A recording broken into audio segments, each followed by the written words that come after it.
we've already had a Wrestle Kingdom that we haven't voted on for best match of the year. And now that I've seen this Wrestle Kingdom, I forget what happened last year. So when it comes to voting on best match of the year, these should be at the end of the year, because I swear we probably had 2 at least, if not 3 5-star matches on last night's show or this morning's show. That being Hiromu and El Phantasmo, Okada versus Ospreay, and Naito versus Ibushi. Those matches were just insane. I had, for those 3 matches, I had 4.5, 5, and 5 3/4. The Kota Ibushi and Naito for 5 3/4? Yeah, oh my god, man, that freaking match was just like on another level. And it was just the best thing about Wrestle Kingdom the last like several years especially is that it's been like the fulfillment of these really, really amazing stories. And this is the culmination of kind of Kota Ibushi's road to the IWGP Championship that he started in the 2019 G1. And this was just I love Kota Ibushi more and more every time. So it was a deeply satisfying. I think that Okada and Ospreay might have been better in the ring, but that match wrestling is all about stories and the emotional connection. And the Ibushi Naito match was deeply emotionally satisfying. Yeah, so I am really digging these 6-match cards from New Japan. I kind of hope that, like we've said, I think a million times, I hope they keep some of this pandemic era type of shows putting together, because having these 6 matches plus we had the Battle Royale, and so making it 7. But I mean, this show flew by. Like, the matches, especially at the end, were much longer, with Naito and Ibushi and Okada and Ospreay, and they're calling 30 minutes have elapsed, and I'm like, really?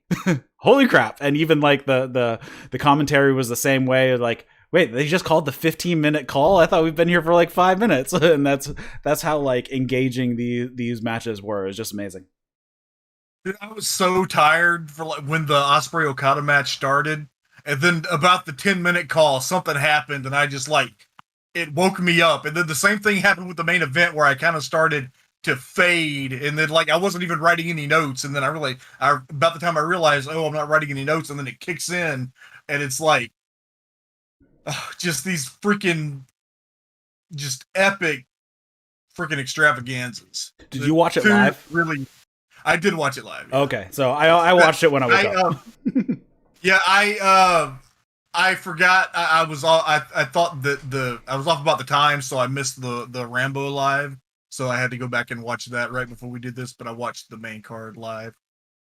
All right, so let's start off here. You're watching and listening to the That's Wrestling podcast. My name is Eric LaRoche, and with me today I have, as always, for New Japan stuff, Trae Wisecarver. If you want to get a hold of us, comments, questions, feedback, you can send those to eric@thatswrestling.com. There's also a Discord. You can come hang out with us as well. If you're listening to this as a podcast, we do this show live on both YouTube and Twitch. The links are in the show notes if you prefer one platform over the other. We are just co-streaming to both places, and I'm monitoring chats on both places. So if you have anything to add, you can join us over there for those shows. New Japan is scheduled all over the map because their schedule is all over the map, and we tend to do AEW Dynamite reviews. I think they're going to be moving up to 6 p.m. on Thursdays. Now that the holidays are done with, hopefully we'll get back to our normal schedule. Those have kind of been late just because Christmas landed on Friday, and Christmas Eve everybody's running around. Then New Year's Eve was last Thursday, and New Year's Day, and everything was just kind of going crazy. So we got that one out last night. But we are, for once, as far as New Japan goes, we are only like 12 hours removed from the end of the show, which is amazing. We're usually at least like 3 or 4 days. So one, it helped that they did English commentary live, so that helps out as Well, so let's get into this, and we are reviewing Wrestle Kingdom 15, Night 1, taking place January 4th, 2021.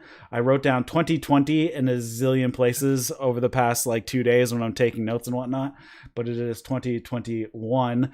And I actually thought they did a decent job on spreading everybody out, that they had somewhere around 12,000 people in the building. But they actually made it look like it was more just because they had everybody spread out so much. So they had people up in the stands, obviously nobody in the upper deck or anything, and then obviously spread out on the, I guess technically a field, all over. So it looked pretty decent. We had Kevin Kelly and Chris Charlton starting it off. Unfortunately, I kind of missed Gino in this show.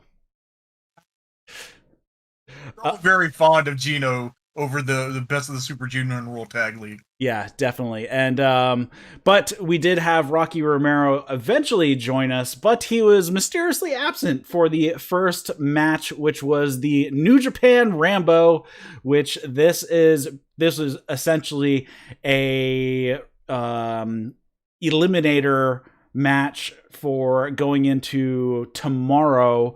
The last 4 people in the match are going on to fight for the KOPW 2021 provisional title. And this was basically a battle royale with people entering every 1 minute. Eliminations could be over the top rope, pinfall, submission, DQ, or knockout. So you had all types of ways to get rid of your opponents. And this... I won't run down all this match, but for the most part, we have Chase Owens coming in at number 1, Tomohiro coming in at number 2, and Chase is like, oh man, this is the worst. And then number 3 ends up being Suzuki, which at this point, Chase is like, screw this, drops to the ground, rolls out of the ring, and stays out of the ring for a little while. But Suzuki and Ishii end up having a striking battle, and Chase wants to get involved, and they both just beat the crap out of him. Throughout this match, we have Chase actually lasting the entire time. Bad Luck Fale comes in at about halfway, and we saw Yujiro, Yoshihashi, Yuji Nagata, Toa Hanare. At one point, Suzuki and Nagata got eliminated at the same time, and they continued to beat the crap out of each other while they're making their way to the back. That was my favorite. They're fighting on the way back to the dugout. Kevin Kelly and Chris Charlton are asking, where is Rocky? He's supposed to be on commentary. Out comes Doki, and then after that, Rocky Romero comes out, and they're like, oh, there he is. Doki comes out, and Rocky and he fight. Then the steel pipe is used by Doki on Rocky, and he's DQ'd and he's thrown out of the match. So that's how Doki gets eliminated. We have all 3 young lions coming in at one point, and it looked like, I thought they were all 3 young lions. They teamed up on Bad Luck Fale. I thought they were all going to eliminate them, and that put like all 3 of them in the finals pretty much almost. We had Bushi was out there. He was preventing young lions from even getting into the match. Tiger Mask has returned. Apparently he had been fighting DVT for the past year, and as they said, it almost killed him. It was so bad. So he makes his return here. And in the end, we have all 3 lions get thrown out. So who we have left is Bushi, Chase Owens, and Bad Luck Fale. And the young lions were there, and then Yano is the last person out, but before he even gets to the ring, the last young lion is eliminated, and he is put through as being one of the 4 survivors without even making it to the ring. So he was all happy, and he ran off to make sure he didn't get beat up. So that's kind of how it was, and we'll have Chase, Bad Luck Fale, Bushi, and Yano tonight coming up. That was fantastic. A couple of small points of note. Tenzin and Honma together eliminated Makabe and worked together for a while. That was interesting considering the original incarnation of Great Bash Heel. It was Tenzin as leader with Makabe underneath until he was ousted. Rocky looked great, man. He looked like he was so happy to be back in Japan. Like you could tell he missed it. Yep. We got a little bit of a renewal of the feud between Rocky Romero, the fourth Black Tiger, and the fourth Tiger Mask. That was cool. The seeing the young lions in was very cool. Had another note. Somebody eliminated Yoshihashi and Goto together, and I made a note of that since they're never 6 champs, but I can't. Oh, I do have that. Goto. I know I got it. I wrote it down for sure. I definitely wrote it down too, and I cannot find it. Over the top rope, Yoshihashi joins the match. Blah blah blah. Double elimination. Maybe I should just search Goto. Makabe. It was Makabe. It was Makabe, right as he joined the party. Yeah, eliminated. I searched Goto. I thought to search Goto right when you started. Yeah. So this was fine. It looks like they're gonna continue that the KOPW title is pretty much a joke of a title, and they're just gonna continue it on. I mean, given who was in this match and what we get out of this match is Chase Owens, Bad Luck Fale, Yano, and Bushi. They're not really taking this one very seriously, it sounds like. Suzuki, Yuji Nagata, Ishii, and I don't know, Hinare or Hiroki Goto, but yeah, it's I don't know. I'm just assuming at this point that Yano is gonna win it again, and it's gonna. Yeah. Then we start off the main card. We have El Phantasmo versus Hiromu Takahashi, the Super J-Cup winner versus the Best of the Super Juniors winner. Victor goes on to face Taiji Ishimori for the junior heavyweight title on night 2. ELP continues to disrespect the Super J-Cup jacket. He wants to know where Liger is because he's the originator of the Super J-Cup. For Jacob, yes. But Liger is not there on commentary like he kind of normally is for big shows. I'm wondering why he wasn't there.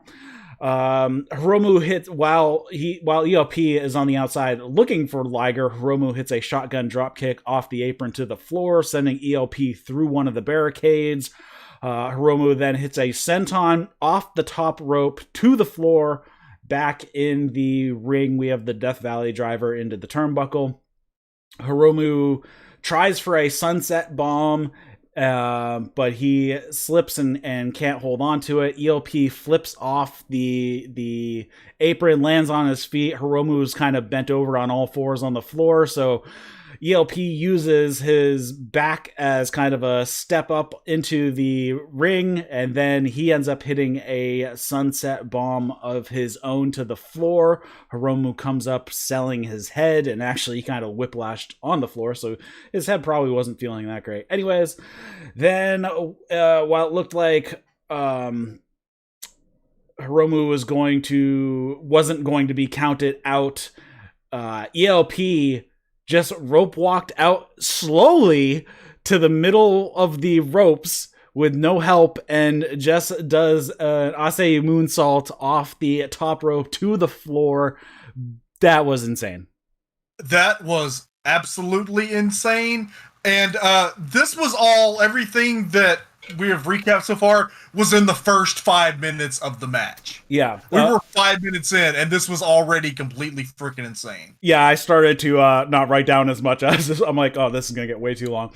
So, moonsault to the floor. ELP comes up selling his foot from landing on the floor. Back into the ring.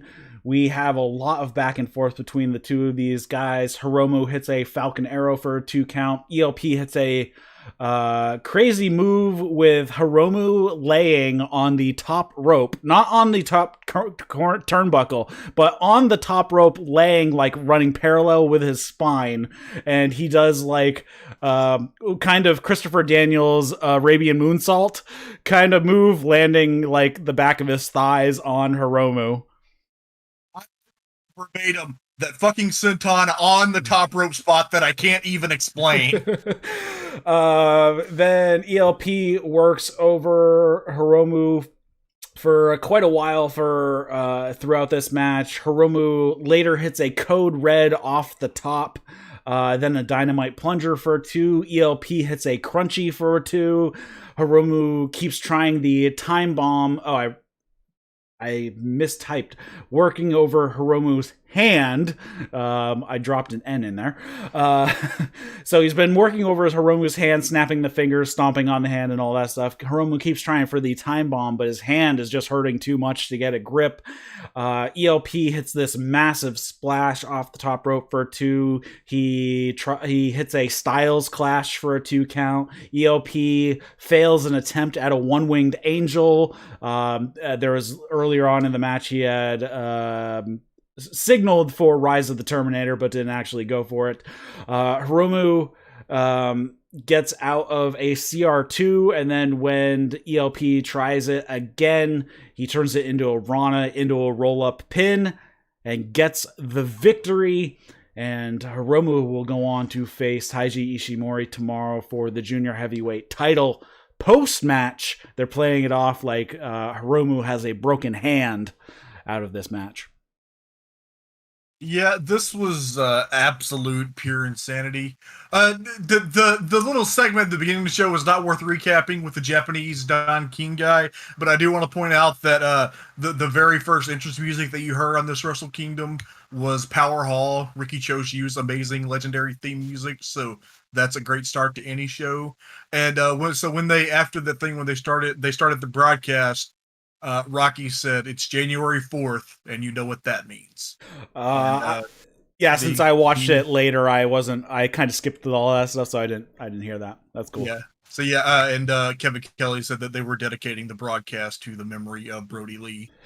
I know, that's such a huge bummer. I was looking forward to him in a G1 either this year or next year. That would have been insane.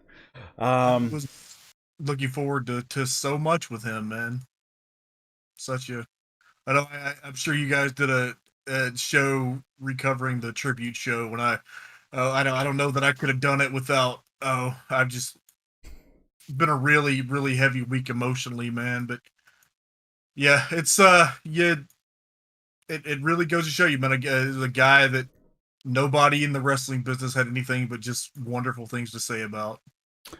As far as this match with Hiromu and ELP, what did you gave this 5 3/4? I think you said 4.5. Yeah, it was just freaking phenomenal. Man, the freaking rope walk Asai moonsault was just like there. It's not quite what the that insane Will Ospreay Sasuke special that he did in the match with Hiromu last year, but it was still like really freaking cool. ELP is just so fucking awesome, and Hiromu is probably I think that he is going to be, if he's not already, he is going to be the biggest junior heavyweight New Japan star since Jushin Liger. He's just got just incredible charisma and presence. As long as he can keep his body together. I mean, he's only 33 years old, so he could have another solid 7 to 10 years, depending on how well he kind of takes care of himself, I guess. Lots of DDP yoga, I guess. But ELP again looked amazing, and this is what is like 4th match since February. Basically, he had the Super J Cup matches, and that's basically it. And then this match here, believe so. Yeah, the Super J Cup I think have been his only matches post pandemic, and those were probably taped in like August. Right. We didn't mention at the top, but actually Kevin Kelly is in Japan.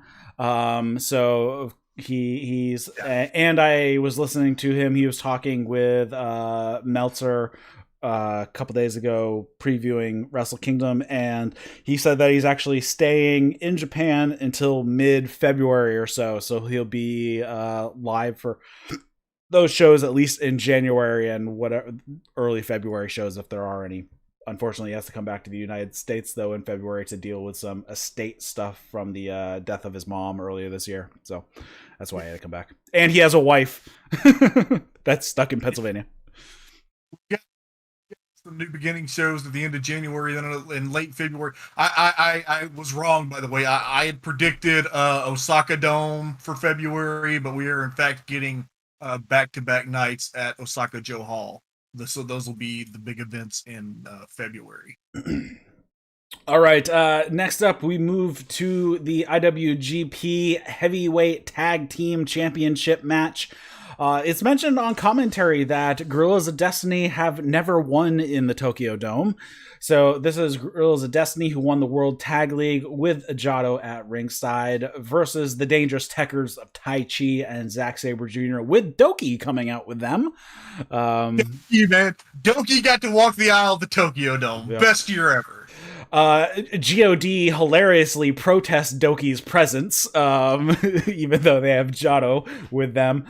This basically starts off as a brawl of all of them, and then on the outside we have some fighting of Doki and Jado hits Doki with the kendo stick, and Chris Charlton has the line of the night where they're talking about, it doesn't sound like there's going to be a Doki Choki tonight, but he said, I think the kendo stick just went Doki Brokey on Doki's back. That same line written down. Doki Brokey. Actually, B. Priestley later had the other best line of the night. I wrote that down, so we'll talk about that. Lots of aggression from both teams. We have a bit of a pace slowdown after the wild brawl at the beginning. God get the heat on Taichi just for a little bit. Zack gets tagged in, works on Tama Tonga just for a minute, and God take control back. So lots of the Dangerous Techers, when they get a tag, they make a very, very short comeback and get cut off quite quickly. That happens a few times. They hit a power bomb on Zack. Taichi has to come in to break up the pin, but ends up getting hit with Guerrilla Warfare. They put Zack up for the super power bomb, but Zack puts on a choke, and then Taichi helps Zack at Zack's urging for a Tower of Doom. Zack taking the middle power bomb from his teammate. This earns them a 2 count. Everyone hits something on everybody else, so we have a quadruple down. Everybody's just flying around, hitting various moves on everybody. Tama Tonga hits a massive gun stun on Zack. He took it like how Sammy takes the twist of fate. He got folded by that gun stun, man. That was banana. Yeah, it was like a spike. Taichi hit a Kawada backdrop driver on Tangaloa, or one of them right after that. That was on Tangaloa. Yeah. For a 2 count, and then Jado gets in the ring with a kendo stick, and the ref tries to stop him. He gets pushed by, I believe, Taichi. Taichi kicks Jado in the balls, and Tama Tonga grabs the iron glove from Taichi's bag while the ref still has his back turned and wallops Taichi with the glove. After Zack had been taken out by that gun stun, and God get the pin, and they are the 7th time IWGP Heavyweight Tag Champs, most reigns ever. They have broken the record that they had tied with Tenkoji. This was really fun. Babyface in peril Taichi was something to see. Like he's good at it, but it's fucking Taichi. How can you have sympathy for Taichi? But then we got Zack making a hot tag, and that was awesome. So I can deal with that. Tangaloa was a total badass in this match, just herking these fools around, throwing them, power bombing. But I guess what they did here worked, because by a certain point, I was rooting for Dangerous Techers just by the way that they worked the match. The Tower of Doom spot I thought was completely pointless, like a lot of Tower of Doom spots are, but whatever, it's Tokyo Dome. Well, this one was a little different because we had Zack urging Taichi to come over and help him and do it. And he's like, it's the fucking Tokyo Dome. That's what he yelled at him. Just do it. Okay. Okay, well, that, unassailable logic there, Zack. And it was the only one of the show, so I can... That's true. That's true. Yeah, Iron Glove from Hell, and then Tangaloa hit apeshit and brought the belts home to GOD. And they took the glove with them. I don't know if you noticed. Tonga's used it more the past year than Taichi has. True. Let him keep it. He deserves it. So yeah, this was I thought it was a fun match. And I know it was a schmoz finish, but just how they pulled it off, I thought it worked a lot better than other schmoz finishes that we've been seeing.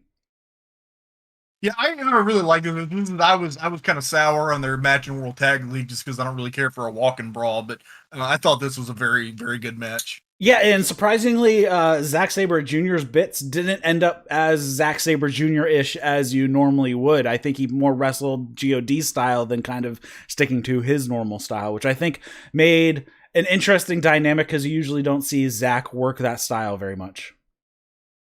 Yeah, pretty cool because he's making a hot tag and it's like he's doing not Zack Sabre Jr. shit in a real Zack Sabre Jr. way, but it worked and it was cool. Next up, we have a very newsworthy little video. We have a short Jon Moxley promo standing in the ring at the LA dojo or wherever they do those tapings in LA. And he says, yeah, he's still the champion and he'll be coming for whoever comes out of the Tokyo Dome with the contract. So, Jon Moxley making his presence known. And, I'm assuming they have some sort of plan at this point on when Jon Moxley is going to be able to face whoever. Yeah, and it's the the Ocean View Pavilion in LA. It's where I think Championship Hollywood from Florida's venue that New Japan has been using for New Japan Strong. Mm-hmm. So they said that there are New Japan Strong episodes starting this week, which is kind of surprising because I wonder did they tape more stuff last year or is there are they?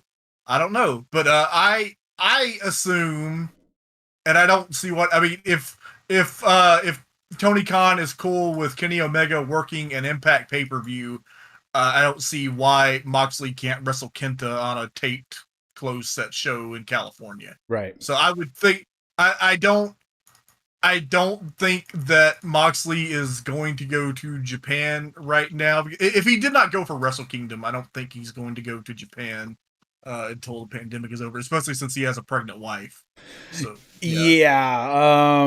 I mean, in order for him to, well, currently I think Japan has closed down their borders basically completely as of today.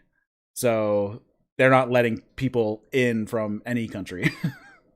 Yeah. So I don't know what the schedule is going to be, but I assume that after, if not after this week, then maybe after the New Beginning shows at the end of January, that some of the American crew may go back to the United States and do another set of tapings there, and that might be where the Kenta Jon Moxley match.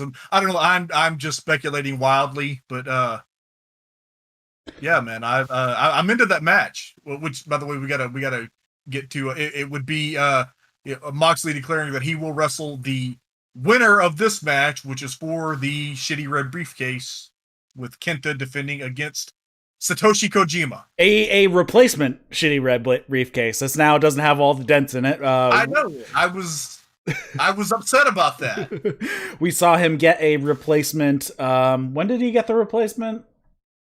He had a replacement on the Super J-Cup, but I think that was the original one before it was broken. Right. But he did have the new one on the Road to Tokyo Dome shows. Yep. So Satoshi Kojima having to fill in because Juice Robinson unfortunately had a broken orbital bone during one of the shows. I think it was the first or second show after they finished up the tag league stuff. So that is a huge bummer. Broken orbital. I'm not sure what the turnaround on that's. Probably 12 to 16 weeks, I'm guessing, for a broken orbital. So Kenta, he is slow to engage, and Kojima forces the issue. We have Tenzan actually came out with Kojima to second him on the outside. So Kenta powders and pushes Tenzan. Kojima attacks him from behind. And then Kenta throws Kojima right into Tenzan, sending him into the barricade.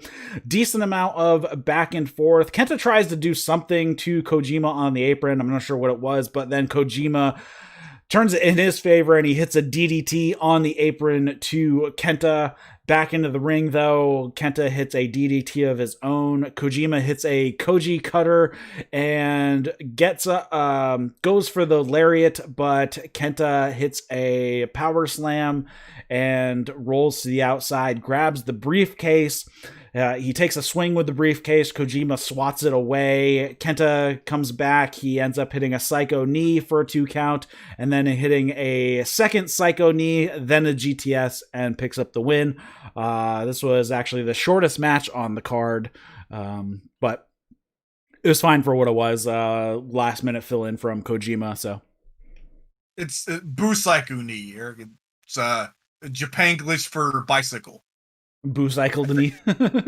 Well, he's been using that move for 15 years, and it's definitely the Busaiku knee. And I remember hearing like years ago that it was because that was Japanglish for bicycle, because it's kind of like a bicycle kick type motion. Yeah, man, this was insanely fun. Kojima is 50 years old, but he can still turn it on for a big match. Mm-hmm. Like it's offensive how good he is at his age. Yeah, he doesn't move like he's 50. He moves 20 times better than Tanahashi, who's 7 years younger than him, or 8 years younger than him.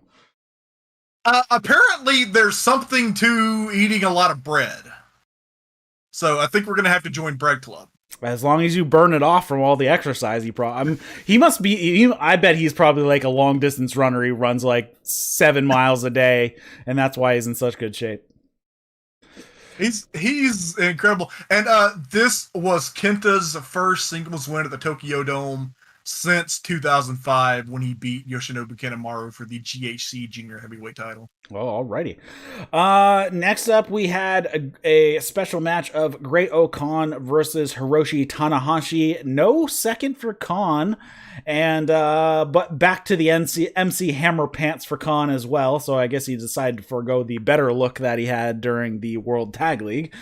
They start off with a good amount of mat wrestling, which was actually a really nice change of pace from the previous matches. They move into a bit of a striking exchange, fighting on the outside. Khan sends Tanahashi into the ring post on the outside, bounces his head off the edge of the ring. They fight over onto the entrance ramp. Tanahashi gets body slammed onto the ramp.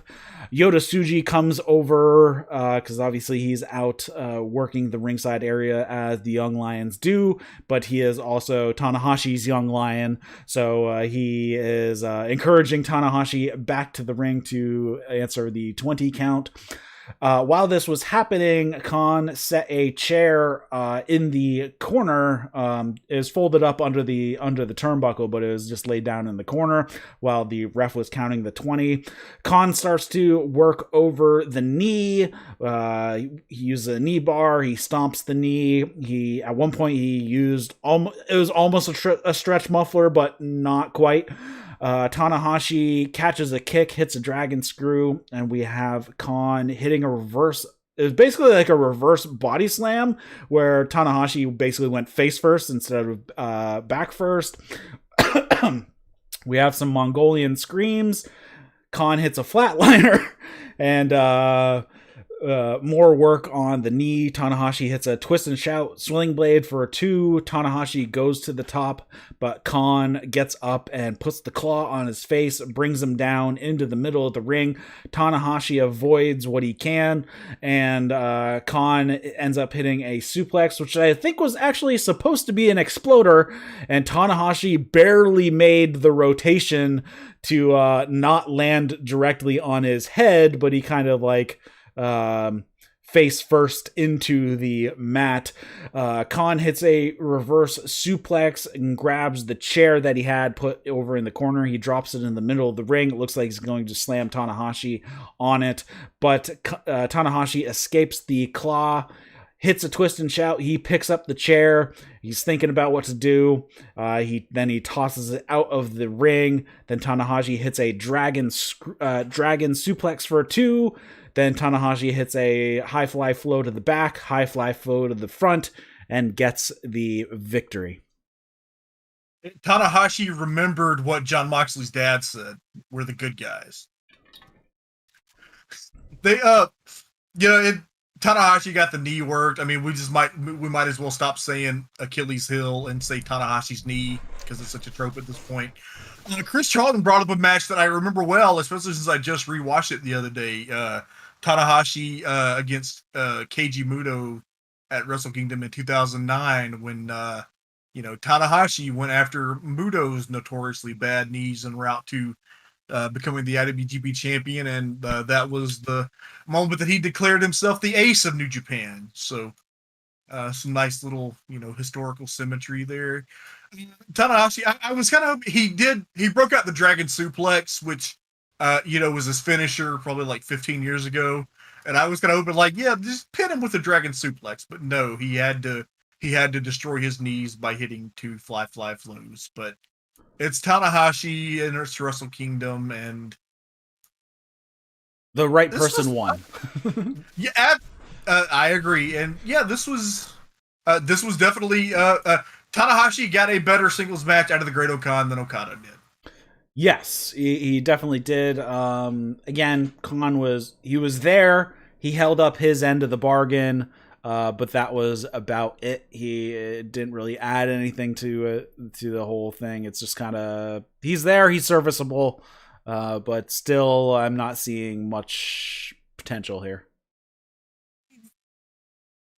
I think that he's developing. I think we saw significant growth during the tag league. I really hope they keep going with him and Jeff Cobb as a tag team because they were ended up being a really good team. I think, man, not everybody's going to come back from excursion and be Okada. Somebody's going to be Yoshihashi. Somebody's going to end up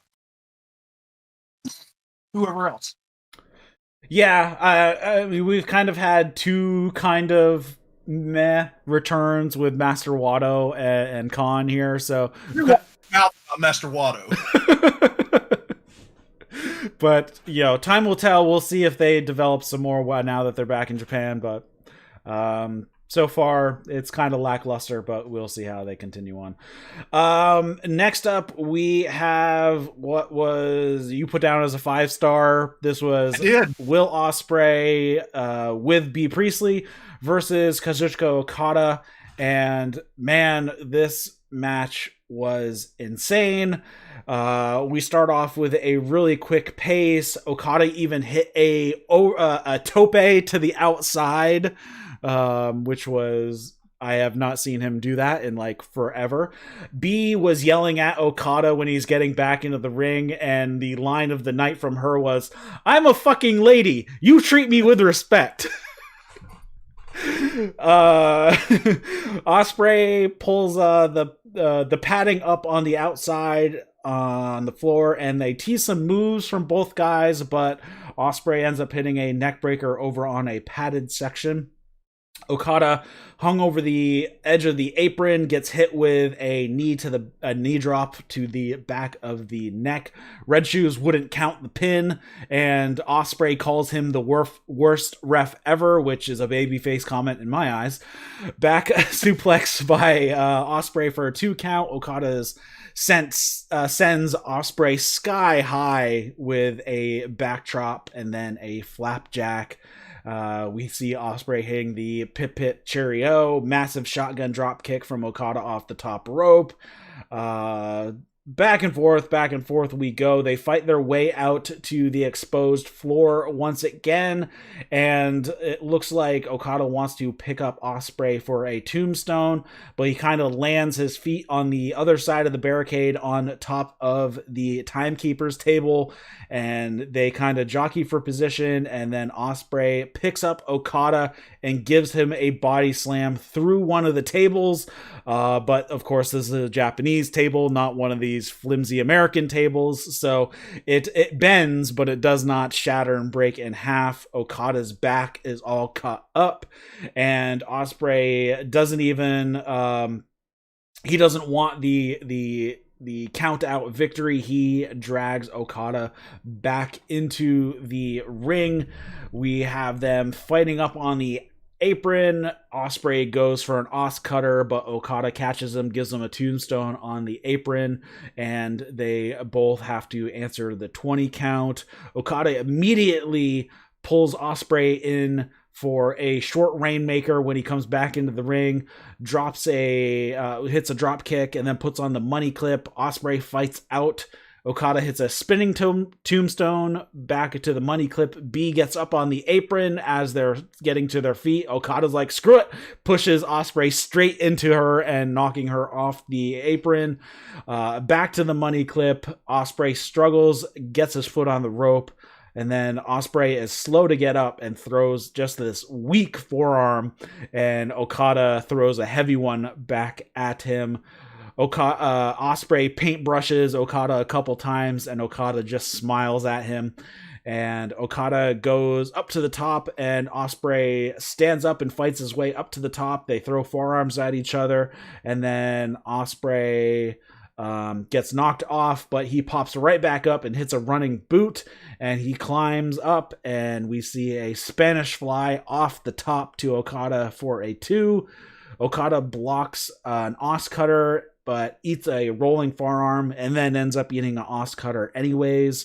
That is for a 2 count as well. Ospreay then just mounts Okada and just keeps slapping him, and then he starts stomping on his head. He pushes over the ref when he tries to stop it.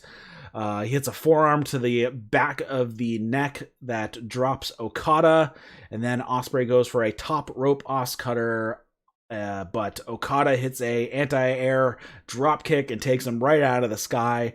Ospreay hits a rainmaker of his own, and Okada kicks out. Ospreay comes back, hits a tombstone, then hits a so Okada comes back, hits a tombstone, and then hits a rainmaker for a very close near fall right at the 35-minute call. Okada fights out of a Stormbreaker attempt, hits a Falcon Arrow, hits a Rainmaker, and he gets the victory, making 0 for 2 for the Empire, with the third man having a match on night 2, Jeff Cobb versus Shingo for the Never Openweight title. Yeah, this match was incredible. You've recapped it adequately enough. This was just everything in the world. It was too much, but it was the perfect amount of too much. Yeah. And the same thing in the main event. It was too much, and it was even more than this match. But for that match, it was the perfect amount of too much. Yeah, I mean, the spot of putting Okada through the table, that was just a crazy spot how they pulled that off, just because it's a weird angle. Like he had to like move him 90 instead of just going straight over you normally do from like a suplex. He had to like pick him up and then like shift 90 degrees to put him through the table. we had Chekhov's pulled back mat that never actually got utilized. Nobody actually took anything to the exposed floor. So that was just a little red herring out there. We usually don't see that too much, where we get something like that it doesn't come back into play later. Yeah, but it's good to it's if you're gonna subvert expectations, it's one of the best, the lesser harmful ways to subvert expectations. Yeah. But yeah, this was a great match. Definitely it's going to be it's a 5-star match here. And was just amazing. And we're already through. Hey, look at that. We're already to the main event. We don't have like 5 more matches to go, which was amazing.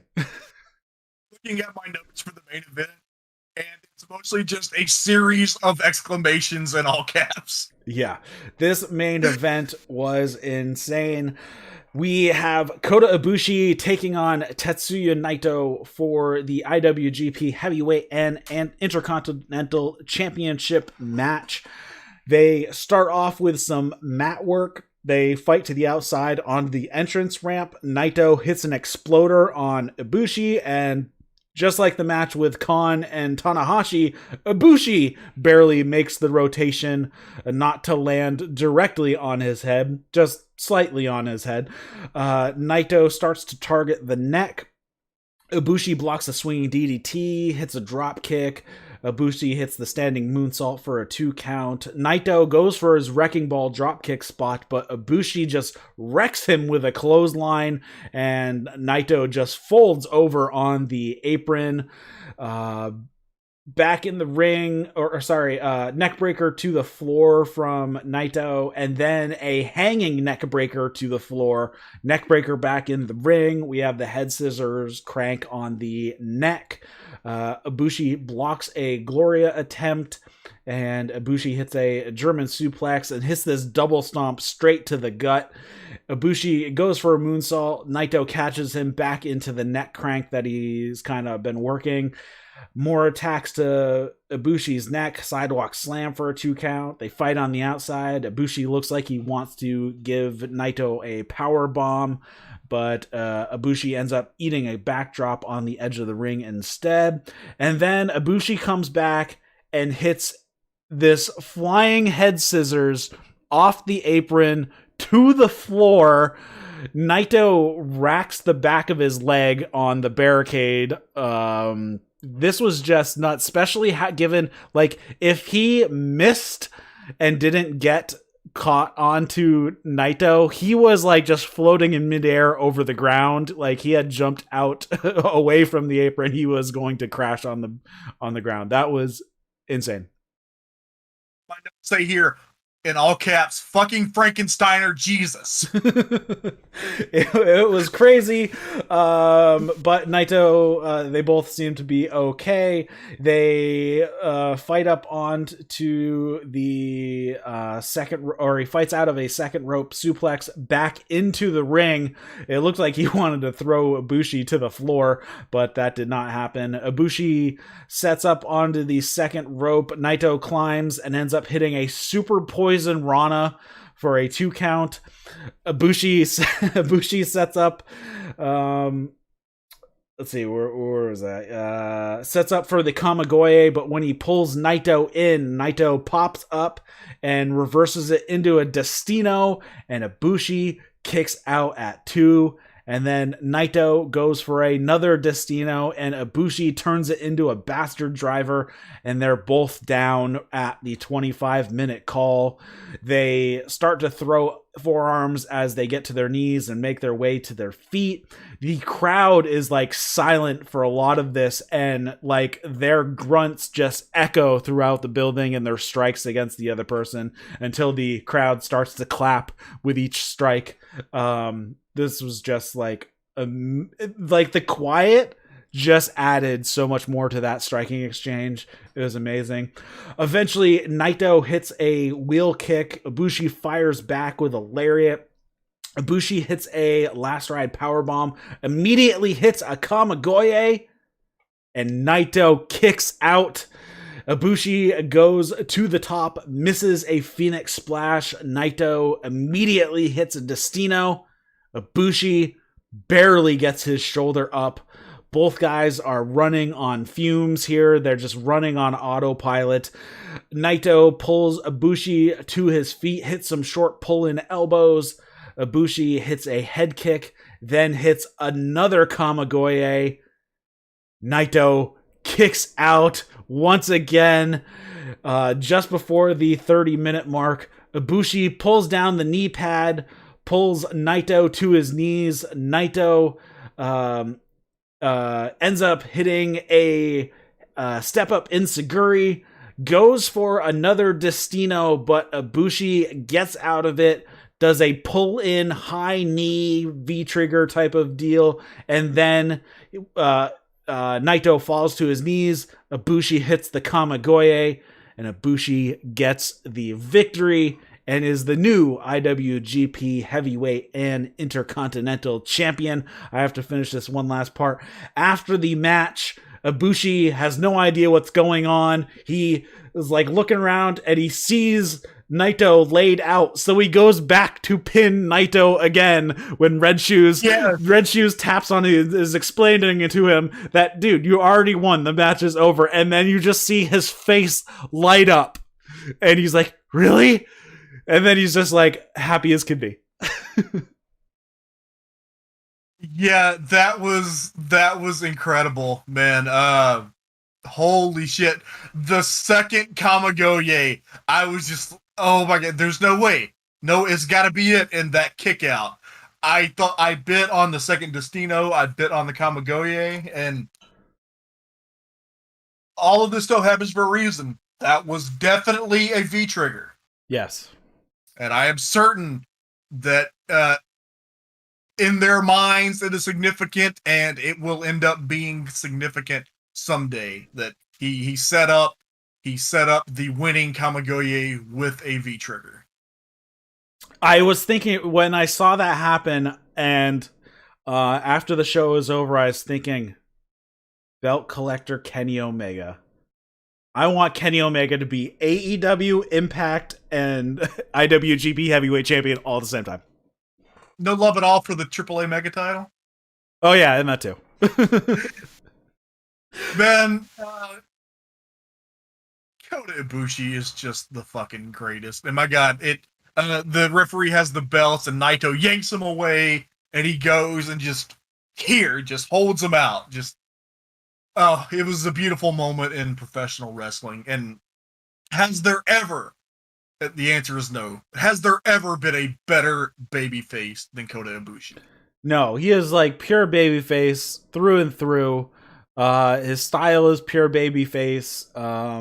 He looks like a babyface. He has a babyface. So I mean, and again, you know, he's 38 years old, but he looks like he's 22. He is a beautiful man. If you didn't listen to the AEW show that we were doing yesterday, afterwards, after we were talking about the Brody Lee tribute, I just had popped onto Twitter, and I saw something. It was a faux wrestling awards, and there was a top 10 hottest women in wrestling, and Kota Ibushi was number 6. I think he should have been a little higher, personally. He was behind Maria Kanellis. I mean, but anyways, this match was just amazing. Like you said, you bit on the second Kamigoye, the second Destino. I thought it was over. I thought Naito had it when he hit that second Destino, and he barely rolled that shoulder up. This match was just pretty amazing. After as you said, Naito grabbed the belts away from Red Shoes. He walks around the ring like he's gonna steal them, and then he faces Kota Ibushi, and Kota just takes a step and then a step. He's like he's sneaking up to him like a cat trying to catch a mouse, and Naito then just holds up the belts to him, and he takes the belts, and Naito holds up his hand, but He's kind of disgusted after doing that, throws the hand down a little bit. But of course, we have Jay White strolling down to the ring with Gato, and he grabs the mic. He says, "Congratulations. Should we get you some ice? You're probably a little sore after that one, but we all know you're not the real champion. It's only going to last one night. You say you're going to become a god. I'm going to expose you for a fraud. And when you try to reach for those heights, I will always be there to pull you back down. But you still have a role to play. When tomorrow night comes, I will become a god and fulfill my destiny. Tomorrow, you will breathe with the switchblade in my new era." And he makes his leave. Kota Ibushi responds and says that his reign will not end tomorrow. But before I get to you, I'd like to thank Naito. Tomorrow, one more time, I will see you in the red corner. You're finished. And thank you everyone for being out here in these trying times. Tomorrow, I will keep these titles, because with the strongest belt and the best belt, I will be a champion, and everyone knows I won't lose, and I will become God tomorrow night. Man, that they always have like really great matches, but when they are in a very like significant situation, the G1 final in 2019 is just like one of my favorite matches ever. And I fully anticipate that you've got the best heel in the business, you got the best baby face on earth, and they are in the main event at the Tokyo Dome. Man, this is going to be amazing. Yeah, I'm expecting fireworks tomorrow, or in just, what do they start in about 6-7 hours from now. I hope Kota Ibushi is all put back together after this match, and hopefully he's good to go. I don't know how long they're going to give him, or how long they're going to take. I guess they can take whatever they want. They're probably not given time, so they'll go at least 30. Yeah, I'm sure they'll probably go at least 30. But yeah, I'm curious how this is going to play out. It would make the most sense that Kota Ibushi retains, but I wouldn't put it past Gato of putting the title on Jay White and causing Kota Ibushi to have to fight through another year. I'd be surprised, but I don't expect it. Yeah, I don't either. I'm going for Kota here. Ibushi is going through. I've been saying it all along. All right, so let's see. Tonight, or in a few hours, the next show will start, night number 2, and also we have New Year's Dash on the next day, on the next night. So we got a lot of important New Japan, because everything kind of kicks off at the beginning. We have the 4-way for the KOPW 2021. Being Chase, Bad Luck Fale, Yano, and Bushi. We have the junior heavyweight tag team championship match of Kanemaru and El Desperado versus Master Wato and Taguchi. I don't expect Master Wato and Taguchi to win that one. The junior tag championships are staying right where they are. I'm looking forward to how Desperado decides to come out. Is he still going to be Desperado in the mask, or has he shed the mask and he is going to come back? He was still he wore the mask on the Road to Tokyo Dome shows. Did he? Yeah. Interesting. Because I was kind of hoping he would shed the mask and he would kind of resume. There's something. I feel like that if he continued, because it's a good gimmick.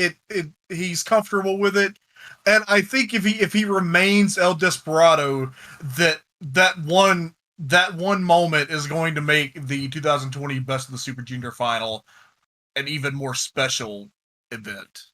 True. Of course, then we could push out that depending on what he's going to be doing this year, pushing off that transformation or the shedding of that character or gimmick or whatever, because that could definitely prolong his relevancy as well. So,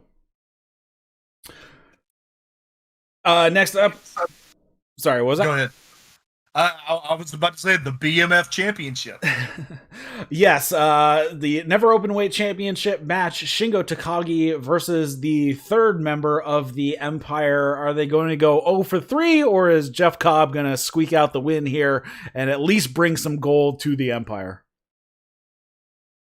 I was confident that Shingo was going to retain here, but now I'm not sure. I think I had picked Ospreay to beat Okada, which it's fine that they did it the other way, but it's not beyond like possibility that all three members of the Empire would lose. But I think I don't know, man. That really kind of puts the outcome in doubt to me more than it was. I don't know who I want to pick here. Yeah, my thoughts are if all three lose, that could be a catalyst to draw out who might be actually pulling the strings behind the Empire. Yeah, possibility. That's a good. Yeah, but I have no idea which way it's going to go. No. Next up, we have a special match of Sonata versus Evil. I'm assuming the winner of this match will basically be in line for the first title shot for the heavyweight and intercontinental double champion. I swear to God, if Evil gets another fucking title shot. I know. Please God, no. So let's go with Sonata on this one, and we'll have a rematch of the G1 finals. And Sonata grab Dick Togo at the beginning of the match, put him in the Paradise Hold, duct tape him, and leave him at ringside. There we go. The fifth match is going to be Taiji Ishimori versus Hiromu Takahashi. Hopefully Hiromu leaves standing at the very least, whether with the gold or not, but this should be a banger of a match. It's going to be great, and Hiromu's taking his belt back. And then we have the final match of the night, Kota Ibushi versus Jay White, that we just talked about, but Kota Ibushi all the way on this one. 100%, and this match is going to rule. Yes. So this is why I think they need to move WrestleKingdom to the last couple days of December so they can get in before the match of the year voting happens. Well, here's the thing. I did it the smart way. I filled out my awards ballot before these shows. There you go. So it should be a banger. Are you going to be watching live, or are you going to sleep a little? Probably. If I just can't stay up, I'll watch tomorrow, and first thing tomorrow. But I'm going to try. But all right. I don't know. So yeah, we will be. We'll be back tomorrow if that's good for you to cover night 2. If that's good. Yeah, man. Let's do it. Sounds good. So look at that. 2 shows in a row. We're only going to be 12 hours out from the show, and not 120 hours out from the show. Yeah, we might even get New Year's Dash in, but don't get used to it. Right. I mean, we'll see how they schedule their year this year, and I think they're planning on having Best of the Super Juniors somewhere in May, so we'll be having another Best of the Super Juniors 6 months after the one that just ended, but getting kind of back onto the normal schedule. Circumstances. Anything you want to cover before we wrap it up here? No, man, at Wrestling Cleo on Twitter. That's all. All right, cool. So thanks everybody for tuning in and watching and listening to That's Wrestling. If you're listening to this as a podcast, we do this show live over on Twitch and on YouTube. You can follow the link in the show notes. There's a Discord server you can come hang out with us at, again, in the show notes and description. Head over to your favorite podcast app of choice, leave us a review. It really helps us out with the search results, and any comments, questions, feedback, you can leave those either in the comment section of the video that you happen to be watching, or you can send those to eric@thatswrestling.com. So for Trae, Wisecarver, my name is Eric LaRoche, and you've been watching and listening to That's Wrestling. See you later, guys.